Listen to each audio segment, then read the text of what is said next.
volta aqui com mais um vídeo, dando sequência então aos capítulos do livro Caminho, Verdade e Vida. Sim, se você está vindo pela primeira vez para esse canal, para esse espaço, seja bem-vindo e eu convido você a ficar à vontade para poder assistir aos outros vídeos, quando você puder, quando você tiver tempo. Assim, a ideia é trazer uma pequena contribuição para que a gente possa refletir sobre, né? E que possa também aquietar a nossa mente, o nosso coração, o nosso espírito. E hoje, dando sequência, é o capítulo 7, e é uma epístola de Paulo, a segunda epístola aos Coríntios, capítulo 5, versículo 17, que diz o seguinte: assim é que, se alguém está em Cristo, nova criatura é. As coisas velhas já passaram, eis que tudo se fez novo. E o título do capítulo é Tudo Novo. Eu gosto muito de Paulo de Tarso e eu gosto muito de Emmanuel. E eu acho que os dois aqui apontam para a existência de uma incoerência em nós. E eles são muito felizes nas imagens, nas escolhas de palavras. E eles apontam para essa incoerência que existe em nós, no sentido de que nós professamos ou acreditamos muitas vezes já ter um determinado grau de espiritualidade, ou que a gente pode traduzir aqui como um grau de paciência, um grau de benevolência, um grau de humildade, e que às vezes não corresponde, com a nossa realidade. E eles são, assim, Paulo é bem peremptório na imagem que ele traz, porque ele diz que quando se está com Cristo, tudo se renova. E Emmanuel também é peremptório,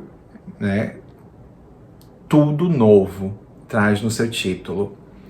E quando eu falo isso, eu estou trazendo aqui a ideia de que muitas vezes a gente dá aquele jeitinho, aquela flexibilizada, a gente arranja uma forma de ou distorcer ou de adequar conceitos de ideias de espiritualidade à realidade material ou à nossa realidade mais egoística, ou egocentrada. Eu gosto de pensar, então, vou fazer aqui um pequeno parênteses antes de continuar. Eu gosto de pensar no egoísmo, no orgulho, como uma espécie de cebola, em que em um determinado momento você consegue ganhar consciência daquilo e aí você retira aquela camada mais externa da cebola. À medida que você vai realizando a sua caminhada ou a sua jornada e realmente galgando os degraus, você vai ganhando consciência das camadas mais internas. Então, a gente tem um grau de egoísmo hoje, que não corresponde ao grau de egoísmo que tivemos antes, às vezes para alguns nessa mesma encarnação, ou antes de encarnações anteriores. O fato é que a gente hoje já não está no mesmo estágio de antes, e certamente não estaremos no estágio que viremos a chegar, mas a gente vai fazendo esse percurso de retirar camada por camada da cebola até não restar mais nada. E é nesse sentido que eu entendo que se é trazido, porque é essa ignorância, ou seja, a ignorância das leis divinas, ou essa não vivência do Cristo e da sua verdade, dessa verdade espiritual, que faz com que nós hajamos no sentido de preservar condições né? Seja status, seja influência, seja poder, seja até no intuito de provar que por A mais B que a gente está certo em relação ao outro, a gente promove, a gente acaba casando ou adequando uma verdade que vou usar aqui um termo talvez não seja o mais adequado, mas pelo menos para expressar absoluta de espiritualidade, a gente adequa uma coisa que é imutável a algo flexibilizado, né? A gente, ao longo da história, tem diversos exemplos, não há necessidade aqui de citar nomes específicos ou fatos específicos, mas a gente tem, se a gente olhar para a nossa história, e até para os dias atuais, a gente tem diversos exemplos disso, e isso não é nada mais, não é porque é o partido X ou religião Y, mas isso realmente faz parte do ser humano e de sua jornada evolutiva, de sua jornada de transformação para um grau mais nobre, mais espiritualizado. E nesse sentido, eles apontam que quem realmente vive essa verdade, né, não sente a necessidade, nem acaba sendo seduzido pela ideia de tentar convencer ou de tentar adequar essas verdades, essas leis divinas a uma realidade material a fim de se manter, de não abrir mão de uma posição, seja ela posição física, seja ela uma posição psicológica, emocional, que a gente não quer se desapegar, se soltar dela. Então, quem vive no Cristo, ou tem o Cristo vivo em si, não se deixa ou não vai fazer acordos com o erro, né, erros que venham a infelicitar o mundo, como diz Emmanuel, ou seja, não vai tentar impor, não vai tentar impor ou tentar fazer no sentido de conseguir vantagens pessoais, conseguir vantagens para si próprio.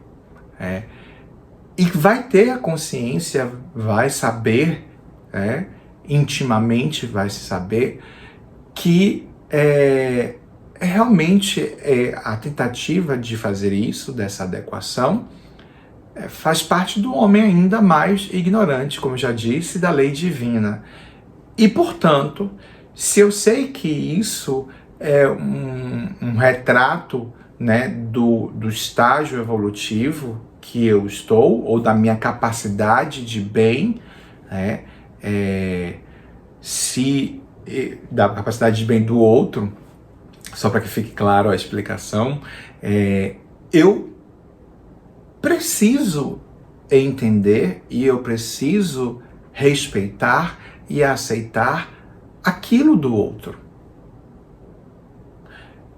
Veja, quando eu digo aceitar, não significa flexibilizar, mas entender que o outro ainda se encontra naquele estágio e não é capaz de absorver as verdades divinas ainda da forma mais adequada ou em sua plenitude. Emmanuel traz nessa lição uma fala que ele diz assim: a pessoa pode estar às portas do Cristo, mas ainda não vive. Ou seja, pode ter despertado, pode ter chamado a sua atenção chamada para aquilo já lhe toca de alguma forma, mas ainda se encontra incipiente dentro daquela pessoa. E vão ser necessárias diferentes experiências até que ela consiga chegar a essa conclusão e consiga perceber de que não tem como você flexibilizar o amor, flexibilizar a caridade, flexibilizar a humildade. não tem como flexibilizar isso, né? Se eu vivo, se eu me digo, se eu me professo espiritualizado, se eu me professo já com determinado grau de evolução, né? E então, mas eu vou saber respeitar que o outro possa não conseguir, possa não saber da mesma forma que eu, e isso, né, até que para que fique bem claro, não quer dizer que eu tenha um grau evolutivo e o outro é que não tem. Não vamos cair aqui não vamos ser ingênuos, né, e nem vamos também cair nessa ilusão de achar que eu sou e o outro não. Porque nós não somos em algumas situações ou em determinados aspectos de nossa personalidade, mas em outros nós somos. E vejam, os irmãos que são mais adiantados e que verdadeiramente, como Paulo de Tarso e como diversos outros, né, que verdadeiramente vivenciam essa verdade do Cristo, assim como Jesus, souberam respeitar a ignorância do seu próximo. Da mesma forma que Jesus não tenta flexibilizar a sua verdade, a sua crença, no intuito de se salvar da cruz, de se retirar, ou de, por exemplo, de não vivenciar o Calvário. Ele atravessa tudo aquilo.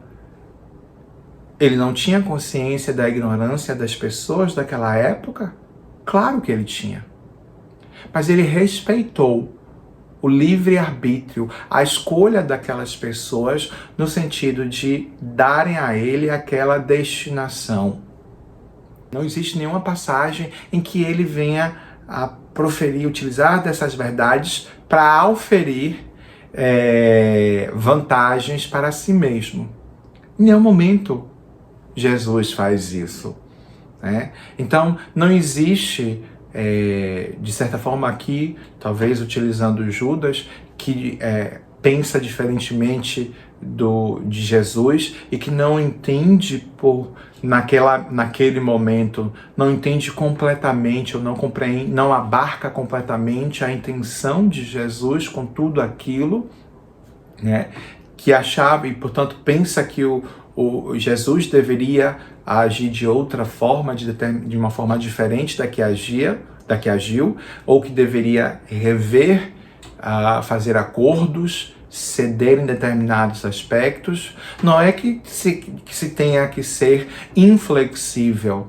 Não se trata de inflexibilidade, mas se trata de poder saber o momento em que se deve conceder e saber o momento onde se deve ser firme, né? Seguir as suas convicções.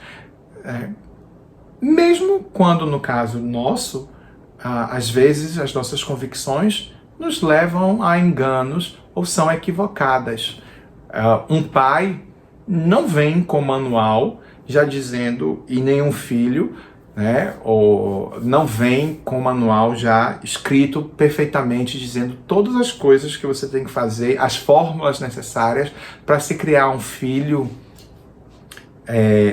que seja bom, um filho que seja respeitável. Ele vai aprendendo na experiência com aquela criança e à medida que as situações vão surgindo. Então, nesse sentido, é um convite a nós utilizarmos a nossa melhor versão e o que nós temos de melhor e seguirmos essas melhores convicções que nós temos numa tentativa de fazer o bem, numa tentativa de fazer o melhor. E com o tempo, com o desenrolar dessas experiências e com a manutenção da boa vontade, aí sim a gente vai conseguir aprofundar, ampliar. É necessária a prática para que se ganhe experiência. Então, Não é à toa que a frase quando se nasce um filho, nasce também uma mãe, acho que é muito adequada, porque não existe manual, não existe fórmula mágica ou pronta. Existem conselhos, existem dicas, existem orientações, mas cada situação e cada pessoa é única, é individual, é diferente, é diversa. E isso precisa ser respeitado e levado em consideração também. Eu acho que por hoje é só, a gente fica por aqui. Espero encontrá-lo ou encontrá-la no próximo vídeo. E peço também que, se você gostou, se você se interessou, que compartilhe, que divulgue. Não só o vídeo, esse vídeo, mas também o canal. Quem sabe a gente consegue multiplicar um pouco isso. E até lá, até o próximo vídeo.